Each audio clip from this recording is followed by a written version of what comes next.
Which question में? A scientist try to create energy by using the hydrogen nuclei in a laboratory so that the could be use energy to generate the electricity but fails repeatedly. Explain the reason for the failure. Scientists try to create energy by using hydrogen nuclei in a laboratory.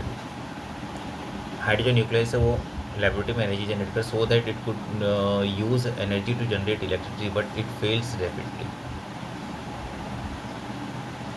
Explain the reason for. ये question तो मुझे out of question लगता है. Hydrogen nucleus से कैसे generate कर रहा है और उसके अंदर कैरियर न्यूक्लियस देख मालूम है. न्यूक्लियस फ्यूजन में जाएगा. जो ये प्रोसेस क्या था, हाइड्रोजन हमारा कौन सा फ्यूजन ऑर्डिनरी टेम्परेचर पे कंडक्ट होता है एंड कौन सा तुम्हारा हाई प्रेशर पे क्रिएट होता है. ऑर्डिनरी मतलब हाई टेम्परेचर पे क्रिएट होता है. बताओ.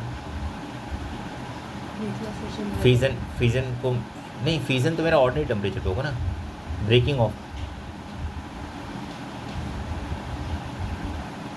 यूरेनियम जब न्यूट्रॉन बॉम्बार्ड करता है यूरेनियम को, दैट इज़ व्हाट फ्यूजन की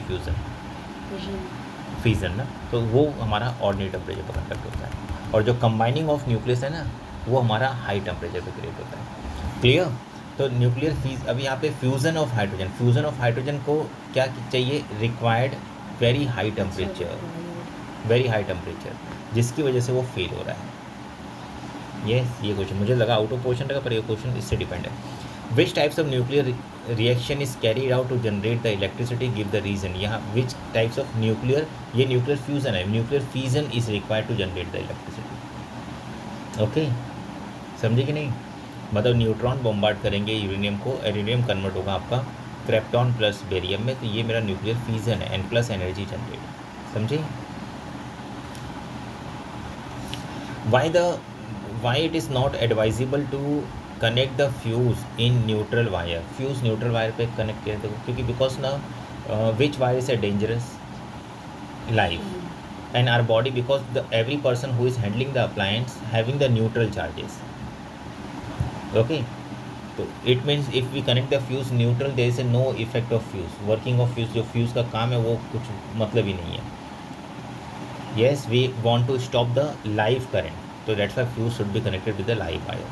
Electrical appliance 500 watt to 250 volt. Calculate the resistance. अब देखिए यहाँ पे resistance है P is equal to V square upon R. इस फॉर्मूले से हम लोग कैलकुलेट कर सकते हैं. Then R is equal to क्या हो जाएगा, वी स्क्वायर मतलब 250 इंटू 250 एंड डिवाइड बाय मेरा पावर कितना दिया हुआ है 1500 वाट.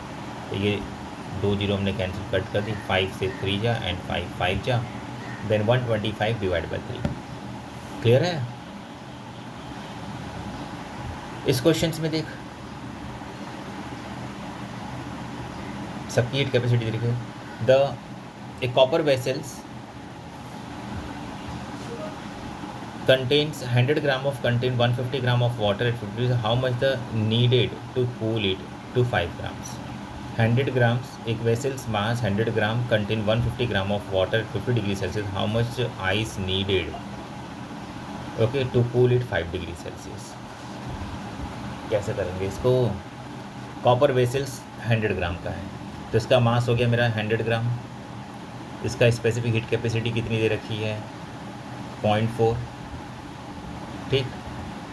फिर उसके बाद इसका change in temperature copper vessels में और उसके अंदर पानी भी 50 डिग्री सेल्सियस पे. इसका भी टेम्परेचर मेरा 50 हो जाएगा और 50 से ये temperature need to cool 50 degree Celsius. 50 minus 5 is 45. ठीक है. वाटर कितना है मेरा 150 ग्राम. इसकी स्पेसिफिक कैपेसिटी 4.2 और ये भी मेरा हो जाएगा 45 तक.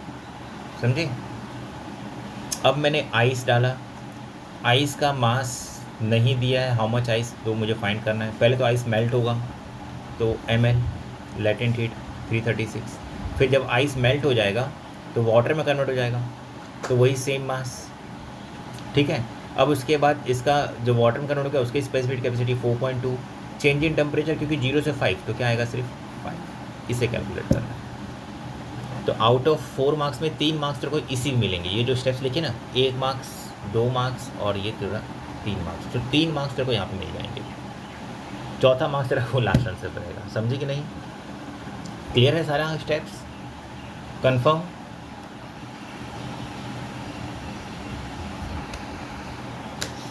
नेक्स्ट है, हो गया रे 6 तक क्वेश्चन। सिक्स क्वेश्चन कैसे? हाँ वही तो भाई, ये कौन सा पेपर बनाया है? 5। अच्छा ऑप्शन दिए, पर ऑप्शन की जगह तो वो भी 4 4 5 5 6 6। 7 होने चाहिए थे। और देखो वहाँ पे ऐसा नहीं, लाइन भी ड्रॉ कर दिया, ख़त्म।